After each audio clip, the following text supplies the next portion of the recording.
Coming up on Tech News today, will BlackBerry's big bet pay off? Also, Netflix wants to beat HBO to being itself. We'll explain. Also, Microsoft's got a couple of different storage problems. All that more coming up.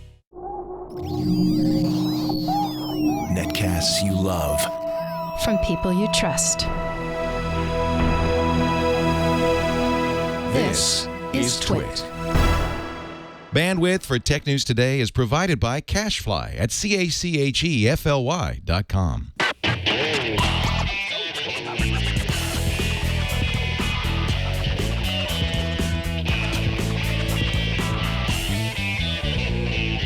This is Tech News Today for Wednesday, January 30th, 2013. Tech News Today is brought to you by Gazelle, the fast and simple way to sell last year's gadgets.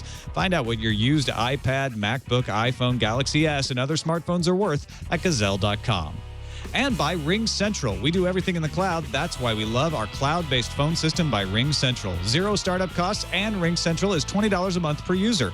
Try it now with a 30-day risk-free trial. Buy one desk phone and get a second phone free up to 20 phones. Call 800-543-9980 or visit ringcentral.com and use our promo code TWIT.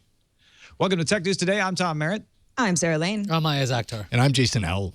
And this is the show where we keep you up to date on the most important stories in the tech world, starting each time with the top 10 stories of the day in the news feeds.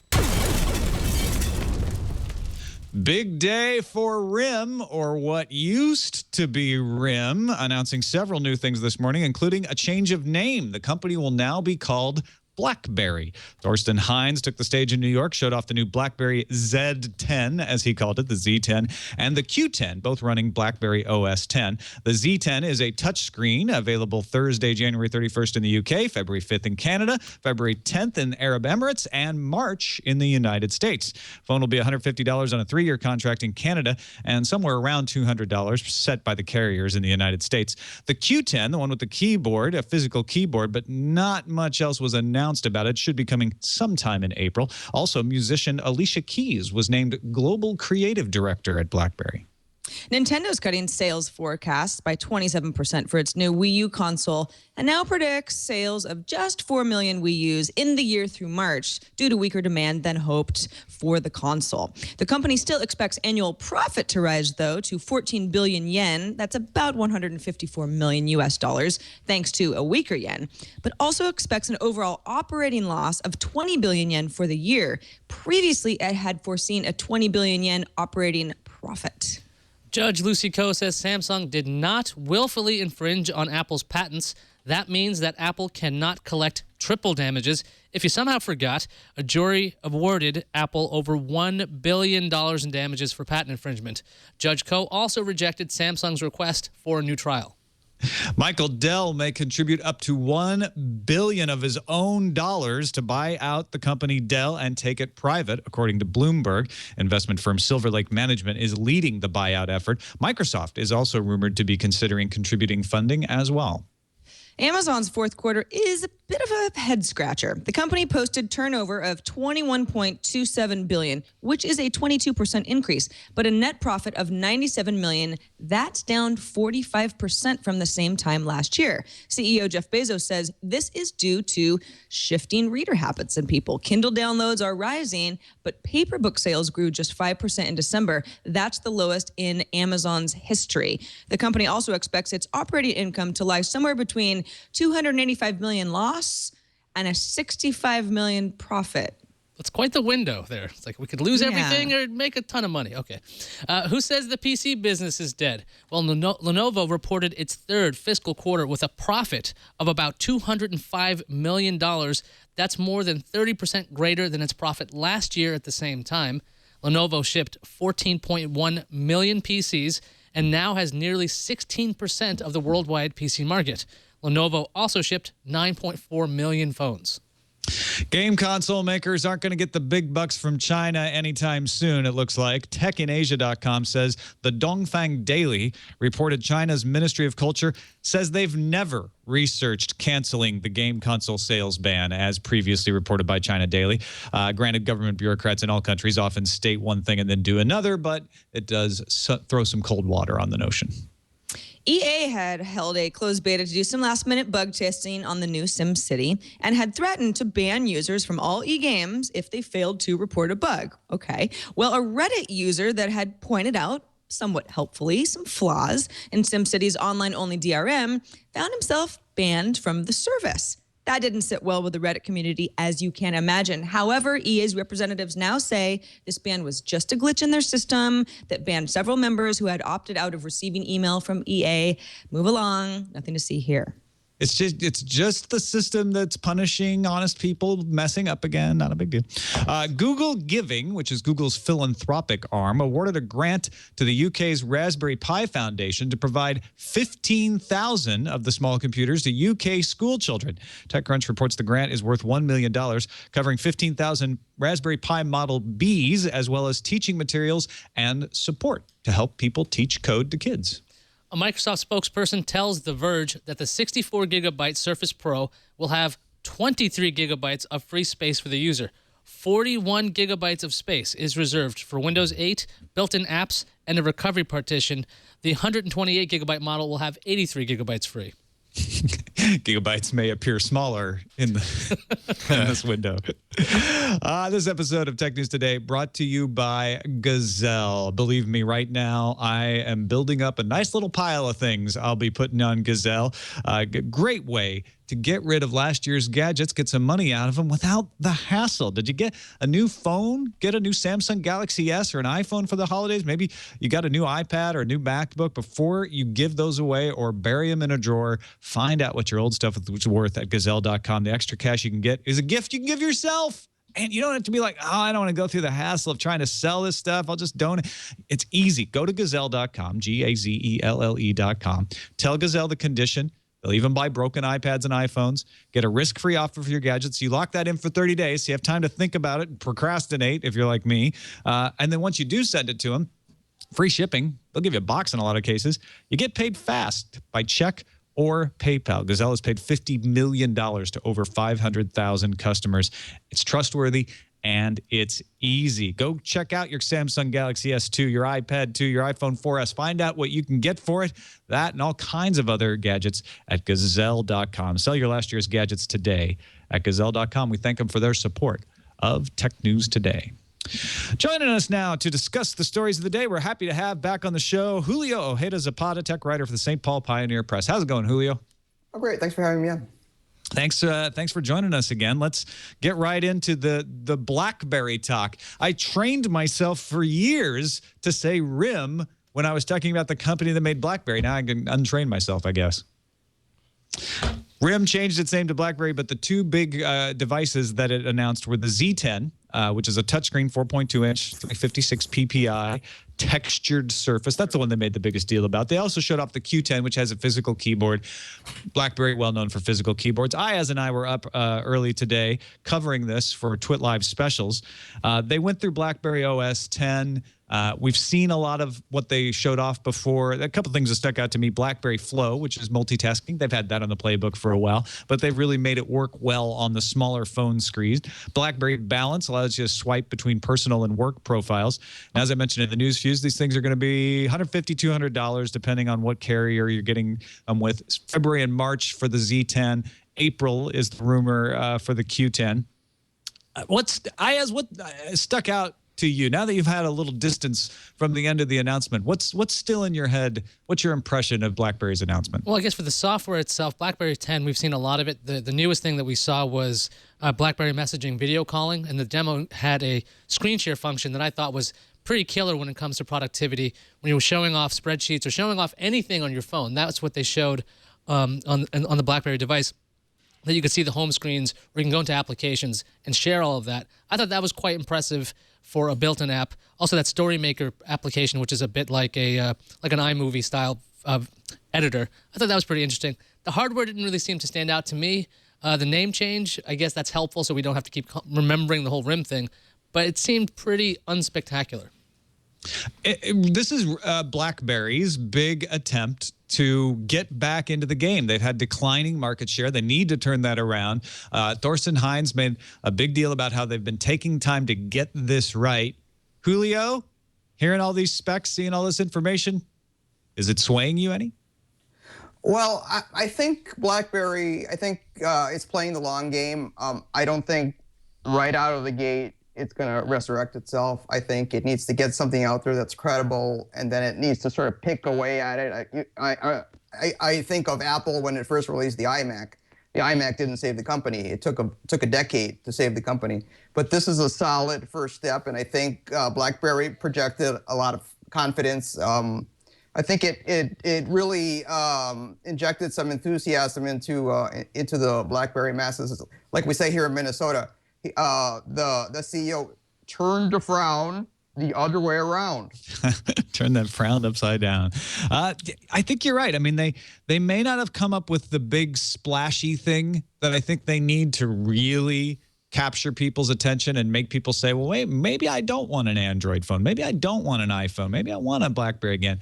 But they did a lot of things to make BlackBerry fans happy, and even people who may have recently, a whole thing with Alicia Keys, she talked about how she had left BlackBerry for a while, now she'd come back. I think this may turn some people back to BlackBerry. One of the things, though, is apps. They made a big deal about how they have all the big apps, but there's some notable exceptions. The Facebook app is made by RIM's projects, not made by Facebook. There's not a YouTube app in there. There's not an Instagram app. Sarah, how important is that? Well, it's very important if you're thinking of switching operating systems, and there are certain apps that you just equate with using your phone, your handset on a regular basis. You know, I think the whole Alicia Keys story about how she's been swayed back to BlackBerry because it's so much better. I mean, this is like Lady Gaga being the Polaroid creative director, right? I mean, I don't think it means anything. It's just putting a famous face, on a brand to try to get some attention, although she is really famous. I think it's extremely smart for RIM to dump the name RIM, because that's what RIM is like. That's the parent company of the BlackBerry. It just makes sense. I think it's the best move I've heard in quite a while. I do think that integrated apps, I know Foursquare is integrated on these handsets. That's very interesting to me. It's probably a deal that makes both of those companies pretty happy. And Evernote and some of that stuff is kind of great, especially if you get a new BlackBerry and that's just part of the operating system, although it's technically a standalone app. You might get used to it and equate and associate the app with BlackBerry if you haven't used it before. But yeah, I mean, they will have to ramp up. They've got to have things like a native Facebook app eventually, because it's also the perception, right, that other companies believe in BlackBerry 10, and right now it seems like they're getting a lot of attention, but not necessarily all good attention. It's sort of people are cautiously optimistic. Yeah, and I think that's better than where they've been. Totally. Before Thorsten Heinz took over, they did a good job of emphasizing that BlackBerry is now better than ever for productivity. For people who are serious about business. That's something that Samsung has tried to spin as a negative, like, oh, I have to have two phones. Well, now they have BlackBerry Balance, which says, hey, you can have your personal stuff and your work stuff on the same phone and easily swap between them. Not the first platform to do that, but they have a very compelling way of doing that. They showed off a lot of great productivity stuff, like you were talking, Ayaz, with BlackBerry Balance. I mean, I think they have done an effective first step, like Julio said. Round the horn, last thought on this before we move on. Start with you, Julio. How much good or bad do you think this is going to do for BlackBerry in the next, say, 3 to 6 months? Well, I'm an iPhone user, but I'm always taking a look at Android phones because I'm kind of a Google head. I like Google services, so I'm always taking a look at that because I'm very interested. Likewise, there's a very significant installed base of BlackBerry users, and they want an excuse to stick around. And I think that they've been given one. I don't think I necessarily expected to see anything revolutionary today, but it's a solid first step that will make BlackBerry loyalists happy and will prevent the migration away from the company that has been sort of sapping it. Ayaz, what do you think? I think that anybody who wanted to buy a BlackBerry and was waiting because the old operating system was a dead end, they're going to be quite happy with this. But the fact that this device doesn't come out in the United States until mid-March or so, even though it's on all 4 carriers, the major carriers, I think that was a big win for BlackBerry. I think that delay plus the whole Mobile World Congress happening in February, I think that's going to take a huge hit when it comes to BlackBerry. They're not going to be able to handle seeing all these new hot phones come out in February. I don't know if their timing is good on this. I think it's a solid phone. I think it'll help them out long term, but I think in the short term they're going to struggle a bit. So somewhat positive, somewhat negative. What do you think, Sarah? I think just to try to look at what Aya said from the other perspective. Maybe after Mobile World Congress, because BlackBerry's, it will sort of be bringing up the rear. People will feel phone fatigue. There'll be so much stuff that has come out, and maybe it will work to their advantage that in March this will all calm down a little bit, and then there are BlackBerry phones that people might be interested in if for whatever reason they didn't hear about or find their magic phone coming out of the show in Barcelona. I don't know. I do feel like this all sounds fine. There's nothing really wrong with anything that BlackBerry's announced, but yeah, it's like, well, we're getting into February and there's still going to be some time, and people have a lot of opportunities to get excited about other things. I think looking at the reviews that the battery life is probably going to be the biggest concern that people have. The Verge review, for instance, said it didn't always make it through the day without running out of charge. It is easy to swap batteries, and they even have a charger that can charge your phone and an extra battery at the same time. But I think this stems the tide for BlackBerry, but I don't know that it turns the tide yet. That's not necessarily a bad I think it was Clayton Morris who was following along the announcement as you guys were, who was saying, I'm watching the battery on the phone that they're using as an example, deplete fairly rapidly. Yeah, we were talking about not that. Good, Yeah, it was down to 25% halfway through the presentation. All right, let's move on to Netflix, who wants to become HBO before HBO becomes them. Yeah, there was a big profile on Netflix at GQ, and the major things that are getting pulled out of this is Netflix Chief Content Officer Ted Sarandos. He was giving some quotes. He talked about his $300 million budget for original programming. They talked about how Netflix doesn't require TV pilots. You order pretty much the entire series. When Netflix gets a show, they order a season up front. And the most notable quote is this quote from Sanderos, who says, "The goal is to become HBO faster than HBO can become us." Tom, you're very much into cutting the cord. Is it easier for Netflix to become HBO than the other way around? No, it's not. Well, yes and no. It's harder for Netflix to start from scratch and start acquiring really hot quality programs that they know are going to work. HBO has built this business over decades. So it's a lot easier technically for HBO to say HBO Go now available for $8 a month to people. They could do that. Business-wise, Netflix has the easier road though. Netflix's business model allows it to put in new programming and take a lot of risks that maybe HBO couldn't. HBO's business model that's tied to the cable companies providing sort of a subsidy through free advertising makes it harder for them to switch. So I think it's the ball's in HBO's court, but they seem to be a little cautious about grabbing it. So that's Netflix's chance, and that's the race I think Netflix is feeling, is they have to get there before HBO finally can make that business model work. Julio, what do you think? Do you think Netflix, because they are a younger company, they're more nimble to do these things, that they are going to become HBO before HBO goes ahead and puts their things online?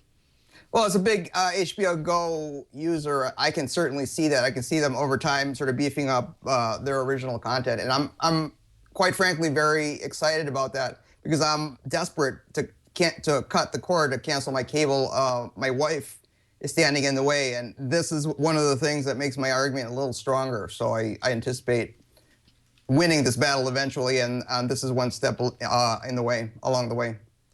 Sarah, do you think people are going to accept Netflix as a television channel effectively? I mean, for the longest time, it's just a stream. It was a DVD service. Then it's a streaming service that had some pretty interesting movies, some maybe not the best catalog for quality, but to have original programming, are people going to accept that as an HBO alternative?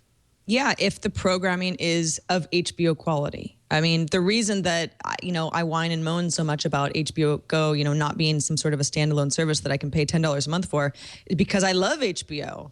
I can't not watch Game of Thrones. I've got to figure something out. So that's what Netflix needs. I mean, HBO is nothing without these quality award-winning programs. Not all of them, but a large number over a period of years. So yeah, Netflix is poised to absolutely turn into the next HBO. From startup to behemoth, but they need these shows that people cannot live without. Yeah, I'm just kind of curious about how, with the release window, where they just throw out the entire season at once, if that's going to influence the way that the television series are received. Because HBO, you'd watch this show from week to week. You had time to talk about it. People would catch up. You had word of mouth. I'm just not really sure how that's going to work out for them long term. But I do think Netflix and Amazon, a bunch of these companies have the chance to get more content in there and become a real viable threat to HBO. Because I don't think HBO is going to move fast enough, because the bundled cable deals, as they are just far too lucrative for them to move until they are forced to. And I don't think HBO is going to do that anytime soon. Yeah, something we talk about on Frame Rate quite a lot. Something that they talk about on Windows Weekly quite a lot is Office 2013. In fact, we talked about it yesterday, and we asked the question, is Office 2013 compelling enough to make somebody turn away from, say, Dropbox and Google Docs and use it? Steve Ballmer has an answer, right, Sarah? Yeah, he was speaking to Bloomberg Business Week and has some choice quotes, as he always does. They asked him about Office 13 and making a product that's modern enough for something that 1 billion people are already using. They got a lot of Office users, and compared it to something like Dropbox. And Palmer said 100 million. That's how many users Dropbox has. Sounds like a pretty small number to me. We've got a lot more Office users, and actually, if you want to go to the cloud, we have Hotmail, we have SkyDrive users. He says, I'm not beating on Dropbox. They're a fine little startup, and that's great. Which is, it's kind of funny. I mean, Dropbox is obviously a very quickly growing company. Don't know if I'd call them a fine little startup with 100 million users, but there you go. The Office really does have 1 billion users, so I kind of see his point there. He says he expects the 1 billion number to grow, though. This is not some sort of dwindling user base that are going to find their way over to Google Docs and leave. He says it's all about economic development. You got more and more people who are entering the class of information workers, knowledge workers, more and more students that are getting more and more education. He says they're all going to come to Office, basically. We're going to, we're at 1 billion now, and we're going to keep growing. Bloomberg had said, well, what about a company like Yammer? I mean, you acquired Yammer. They have about 6 million users. And if you compare that to something like Dropbox with 100 million users, I mean, if Dropbox is a little startup, then what's Yammer, or what was it?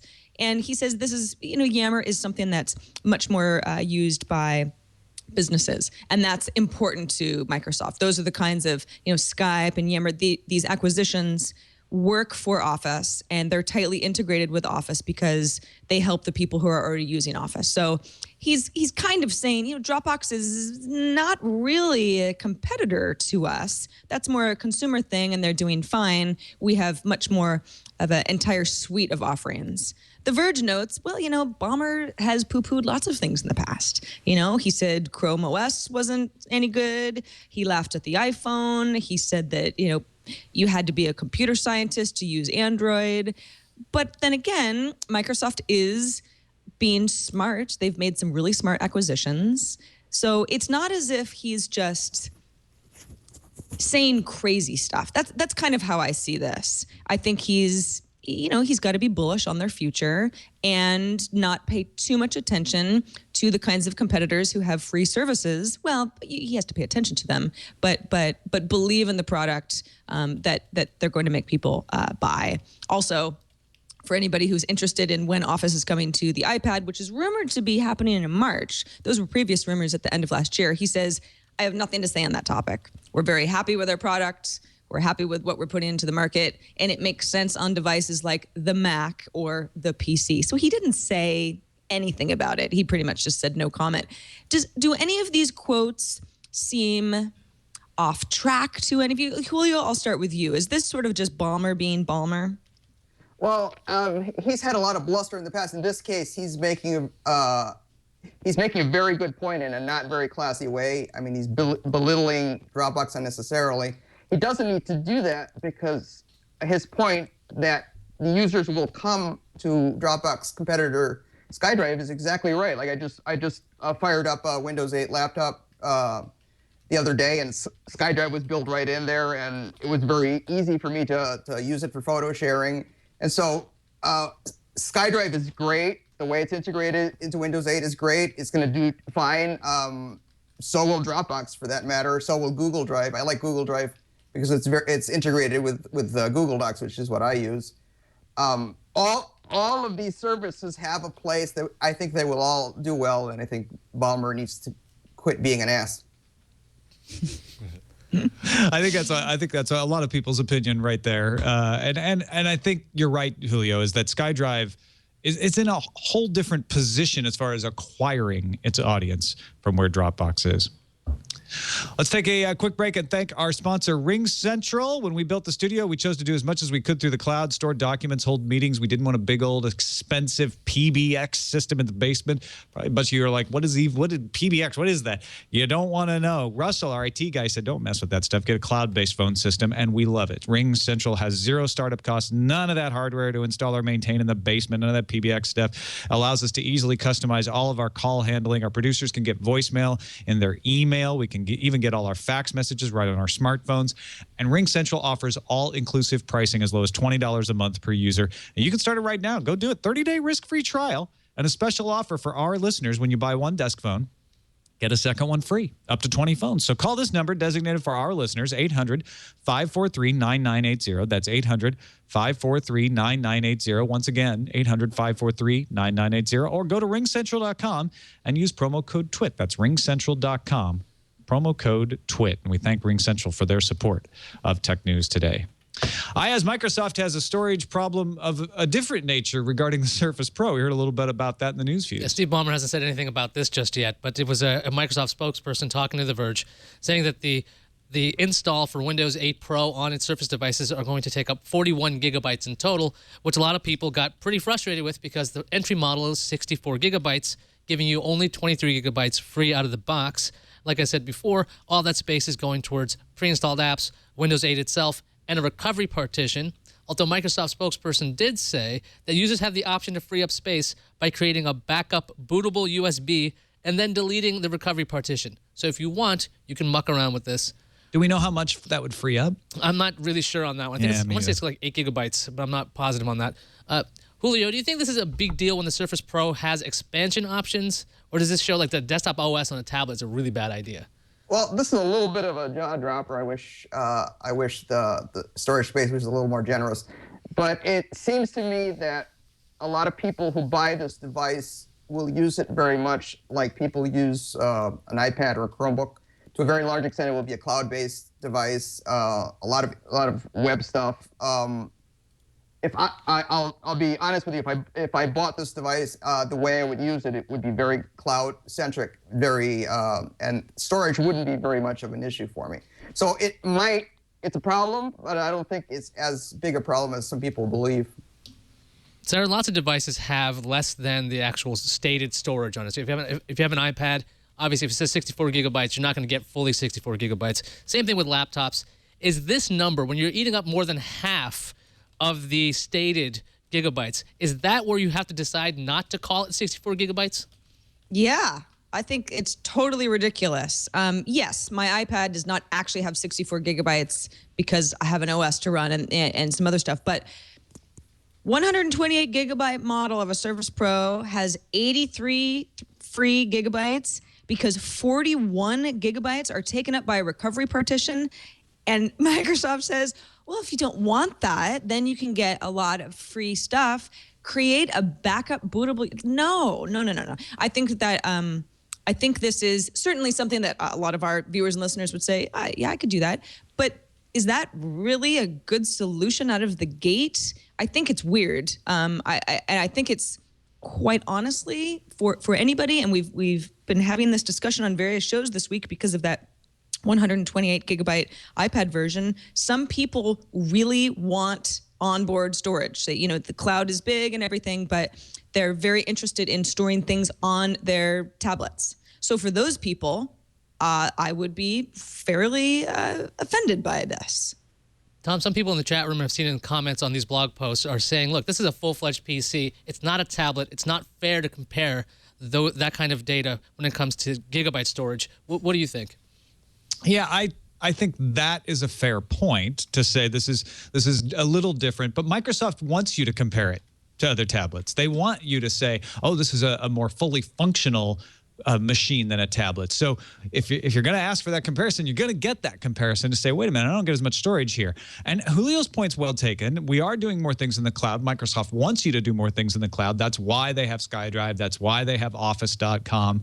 But why is Apple moving into a 128 gigabyte tablet as well? Because there are also applications, things like CAD, things like some imaging applications, or people who just want to have a lot of videos at the ready when they're on the plane without Wi-Fi, who want that full storage. So I feel like Microsoft could do more to limit that footprint on the Surface Pro. It makes me wonder, if I'm getting the lower capacity Surface Pro, how much is left for me there? That's not very it's not very encouraging. But at the same point, I don't think this is a death blow for the Surface Pro. Do you? I don't think it's a death blow by any means, especially since there is an expansion port for micro SD. So if you wanted to bump up the storage, you could do that. Also, there's a full-fledged USB port there. So if you wanted to attach it to an external device, you could do that. Although I do find those to be a bit of a clunkier solution than the built-in storage, although microSD is tiny. All right, let's talk a little bit about Amazon. We heard the confusing earnings report. Q4 revenue at $21.27 billion, up 22% year over year. Operating income, $405 million, up 56%, earnings per share of 21 cents. Analysts expected a little more revenue, $22.3 billion, and a lot more earnings per share, 29 cents. Amazon also says they expect Q1 sales growth to be between 14 and 26%, so not as aggressive. And earnings could be anywhere from $65 million to a loss of $285 million. They don't give numbers at Amazon in like numbers of sales, but they did say ebooks sales grew 70%, while paper books grew 5%. That's the lowest paper book growth in Amazon in its history. Sales of e-readers itself, like the Kindle, are falling 28 to 36% off 2011 peak. That's not just for Amazon. That's for the entire marketplace. Ebooks, the electronic books, are actually soaring. So Amazon's strategy of selling ebooks that can be read on an iPad and Android is paying off because they're making money off that, even if e-readers aren't selling as big. Although Amazon says their e-readers are selling just fine. They cited dramatic progress in their Amazon Prime service, their other non-ebook media sales. But why the light revenue? Well, Amazon CFO Tom Shutak said consumer electronics didn't sell as well. Things like MP3 players, et cetera. He said MP3 players, not a big surprise. I don't think they expected to sell those a lot, but consumer electronics in general was light for Amazon. As one of the big four, everybody always talks about Google, Apple, Facebook, Amazon as the big four in tech these days. They have a history of spending a lot of their money. So they don't always have profit, but they usually have great sales. And the marketplace seems to agree. They've supported the stock price out of this earnings report. But Sarah, where does Amazon go from here? What is the direction for them? Well, ebook sales are on the rise, dramatic rise, right? So I'm sure Amazon hopes that number will continue to grow. And paper books falling that's just not a surprise. We have to assume that's a trend that isn't going to reverse itself. So Amazon is in such a weird position because, so sales of e-readers are falling. And I think that has a lot to do with, you get an e-reader and you don't necessarily need to get another one just because a thinner, lighter one comes out. E-readers can sort of stand the test of time for a few years. So that might just be the market kind of catching up with the offering. But does Amazon really care? If Amazon is selling a crap ton of ebooks and people continue to read and continue to understand that that's a viable way to read and they continue to make sales that way, I don't know how much they care about certain parts of their business sagging or not looking so good. I think the sales growth that varies wildly between a profit and quite a negative number is odd, but the market doesn't seem to care so much. It seems like investors believe that Amazon's got it all figured out. Yeah, it's a different reaction than Apple's earnings, and Apple, for reasons of the margin. The margin is better for Amazon than it was for Apple. Julio, where do you think Amazon fits in this continuing story? Well, Amazon historically has emphasized investing in itself, investing in its infrastructure, investing in its organization to grow, expand. With the somewhat unstated promise to investors that relax, someday this will be worth it. Someday you will be rewarded. I'm not sure about that personally, but I found a comment by a business analyst, I can't remember who it was, who wrote, yeah, that's true, but at this point, those eventual rewards better be damn good at this point because this story is starting to wear a little thin. Ayaz, do you agree, or is Amazon on borrowed time here? I don't think they're on borrowed time at all, actually. I think with their Kindle Fire HD and their Kindle line of devices, what Amazon has done is they've given you more options to have more devices that you can buy things, and they can collect data on you in a much better way than they could previously. So when it comes to the Fire HD, that comes with ad support, you'll see all kinds of, hey, why didn't you buy this or buy that? And seeing these special offers all the time, I'm thinking people are more likely to click that, which is going to increase sales throughout the board, because they don't just need to give you suggestions on videos and downloadable content. It could go as far as something like a DVD or maybe a mug or something else that you could think of that could be sold on Amazon, because they sell everything. So I think in their long term, because they've set up such a good structure for very low cost and very high quality devices that are getting in the hands of people, attached to a credit card number, I think they're going to be doing just fine. Now, one of the things that it's good to do every once in a while is check in on one of these hot companies we've reported on before and see if they're still hot. We've got a round of funding coming to Nest, the thermostat maker. How are they doing, Sarah? Very well. Yeah. So this was the little startup that wanted to sell people a $250 smart thermostat you install in your home, and it learns your behavior and what you like the temperature to be and when you come and go, and uses algorithms to basically let you use energy more efficiently in a smarter way. And the company has closed a round of $80 million, and GigaOM actually says the funding is probably going to help the company expand beyond a thermostat. I mean, I've always thought this thing looks really, really cool, but I live in a rental, and it's like, well, thermostat, But if it was also controlling my lighting, a home alarm system, that sort of thing, that could be a lot more attractive to me. So that's where some of this money could go to expanding, but also, there are a lot more people buying Nest units than I was aware of. The company says it's now shipping 40,000 to 50,000 of these thermostats per month. And if growth continues at the rate that it is at now, Nest could reach a shipment rate of 1 million thermostats per year by this summer. Now, that is shipments, that's not sales.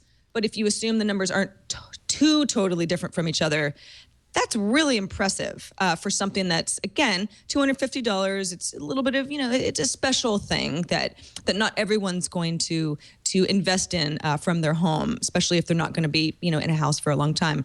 The company is also enjoying a lot of growth in Europe, so it's not just the U.S. And the thermostats are available in a lot of different places. You got them at Lowe's, you got them at Best Buy, you can get them through the Apple Store online. And they've struck some partnerships with utilities. Service provider Reliant is one of them. I'm impressed. What I think when I see a round of funding is a lot of that is we could guess where all that money is going to go all day. But I really love the idea that Nest has built a successful business in a short period of time on a really great product that the people who have Nest thermostats, I've never had anyone say, it's kind of a piece of junk. They all say, it's great. You have to do a little bit of investment. There's a little bit of, you got to get the whole thing set up in your house. But once they have that proven and they know it can sell, to add more features into, a smart automated home is really exciting to me. I mean, either the price could go up a little bit, but I want to see, me being able to control my lighting remotely and that sort of thing for $250. I like this. I think Nest is really proving itself. Tom, you agree? Do you have a Nest? I don't know, and that's what's impressive to me is you have to overcome a lot of barriers. If you're a homeowner, you have to be willing to either install the thing or hire someone to come install it. It's not like getting an MP3 player. You pick it up and start using it. And if you're a renter, you got to talk to your landlord and say, hey, is it all right if I swap out this thermostat? Or maybe you just do it on the sly and hope you don't get caught. But it's not an easy thing to do for most people, and yet it's got great pickup. I'm impressed as well. How do the rest of you guys feel? I definitely think it is an easy thing to do because switching out a home thermostat's not that difficult, but I think it's really hard. Okay, says the host of Know How. Well, yes, because it's like two wires. But anyway, my point was it's really hard to get people excited about home automation things because they usually are very difficult to work with. Installation isn't the problem. It's the actual operation of these things. And Nest somehow made it exciting to want a thermostat. I mean, Honeywell's been wanting this forever, and they sued Nest over patents about this. So I was just quite impressed that anybody got anybody excited about thermostats. When's the last time that happened? Exactly. Julio, what's your experience with the Nest? Do you see some big growth potential for the company? Well, I'll say several things about the Nest. I've done some reporting on it for the Pioneer Press. I've interviewed Tony Fadell, the founder, and I've talked to a lot of Nest users. And what really impresses me about the Nest, which is something I don't see to this degree with other tech products, is just a lot of enthusiasm. The users are just very, very enthusiastic about the device. They love it. They're willing to overcome the difficulty of self-installation. A buddy of mine, he's in a rental, but he said, I'm getting a Nest. I want a Nest, and talked to his landlord into making the switch. So there's a lot of enthusiasm for this product.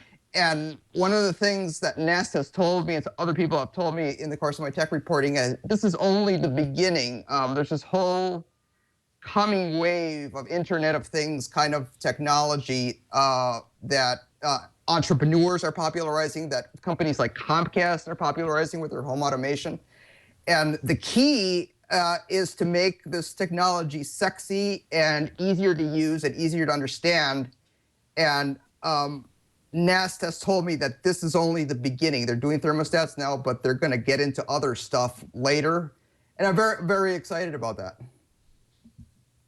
All right, let's finish up with a look at the randomizer. We do look at the randomizer and see what it spits out. Oh, what a surprise. It's Rio de Janeiro embedding QR codes into the sidewalk. In fact, the first of these is at a big rock called the Arpoador at the end of Ipanema Beach. They plan to put in 30 of these things.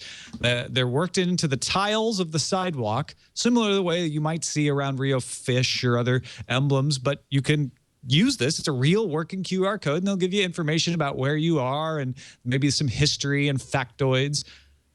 Pretty cool, actually. I love the idea because it's sort of seamlessly worked into the feel of the place. The other thing is if nobody ends up using this, it's not that hideous of a thing. It just looks like a black and white pattern. So if QR codes go the way of, I don't know, QCat, maybe it'll just look at this very odd remnant. I'm leaving it up extra long so everybody can scan it. Okay. All right. Now you too can pretend you're in Rio de Janeiro. I feel like QR codes are... this is a really cool idea, but they're just so ugly, you know? Every time I see a QR code, I'm like, just wish it looked like something else. Splotch. Yeah. This will be good for the Olympics, though, right? Have these around town for the tourists? I guess so. Doesn't Rio Go ahead. I wrote a story a little while ago about QR codes being put on tombstones so that you can find out who is buried there. I thought that was kind of interesting. But what? Like if you're touring a cemetery, you can get more information on the deceased? Yeah, only so much actually fits on the headstone. That makes sense. Yeah. And there's another interesting trend in QR codes. There are two rival Minnesota companies that are doing something very interesting. They've set up a system where you can hang a little QR code on your keychain or put it in your wallet. You know, it can be a sticker, it can be a tag. And you attach that to your valuable objects. And if those objects get get lost. If you drop them in a sidewalk somewhere, somebody can pick them up, and if they're tech savvy enough, when they scan that QR code, they're given instructions on how to return the object to its owner. So I find that fascinating. Pretty cool stuff. All right, got a couple things to check in the calendar.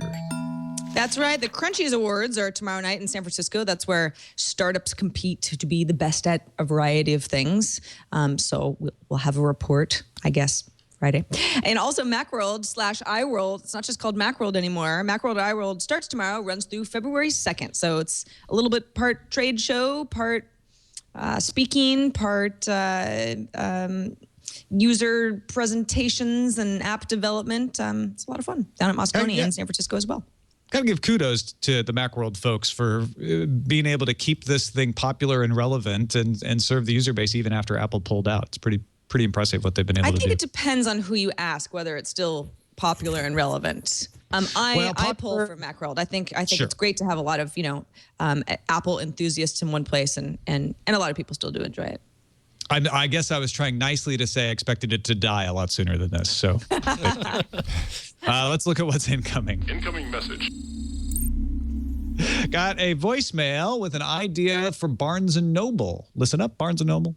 Hi, TNT crew. Thanks as always for a great show. I was listening to episode 678 yesterday, and you were talking about how Barnes & Noble can survive. If I had any decision-making power there, I would stick all of my stores near or in airports. It's the only place that I can think of where I personally would still be tempted to buy a book or an e-reader is if I was getting on an airplane where I knew I'd have to put my laptop or my tablet down for a while and I'd do something to do. I don't think it's a permanent fix, but I think it's a temporary fix, and I think it's better than a lot of the things that I've been trying lately. Have a great day, and thanks again. Bye. It's really smart. Hudson Group owns most of the bookstores that you see in the airports around the United States. And I do see like Best Buy vending machines with e-readers and stuff. I wonder why Barnes & Noble isn't more present in airports. Maybe Barnes & Noble kiosks that print books on demand might be the way to go. That's actually not a bad idea either. We got All right. Yeah, take that email. Sure. We got an email from Jim in Fort Worth, Texas. He goes, "Hi, I work in a big box store, and here's what I've seen. Chromebooks are being seen as Nexus 7s with keyboards. We couldn't keep the tablets in stock over Christmas and have yet to recover. Consumers have seen what can be done on their Android phones and are applying the lessons. 2, more than a few of us are actively discouraged customers from buying the Kindle or Nook in favor of a generic Android tablet. Google or Amazon isn't going anywhere, but you could have said the same for Borders a decade ago. Wouldn't bet on Barnes & Noble to be around in half that time." And point number 3, Office 365 works on select mobile devices, not Android and not iOS. Even accessing SkyDrive is a bit wonky. You can view content, but you'll need a third-party application to download the doc, edit it, and upload it back. But if you need macros in Excel or the squadron of flying bullet points in PowerPoint, there's Microsoft Office. All right, thanks for the insight. Good stuff there. And thank you, Julio Ojeda Zapata, for joining us. Let folks know where they can find your work, not only on the St. Paul Pioneer Press, but you've got books you've written that are great, all kinds of stuff out there. Yeah, if you go to ojezap.com, that's ojezap.com, that's kind of my home base, and you can see everything I'm up to right there. All right. And you can also submit stories for us to consider for the show at our subreddit. We look at it every day. Definitely take the number of votes into consideration when we're deciding what to talk about. It's technewstoday.reddit.com. Get in there and join the 11,000 or so members of the subreddit, and thank all of them, and especially the moderators who keep it running really well. It's really helpful in putting the show together. You can find us on the web at twit.tv/TNT. You can email us, tnt@twit.tv, and give us a call. Leave us a voicemail. Our phone number is 260-TNT show. We will be back tomorrow with Justin Robert Young, Gumshoes. We'll see you then.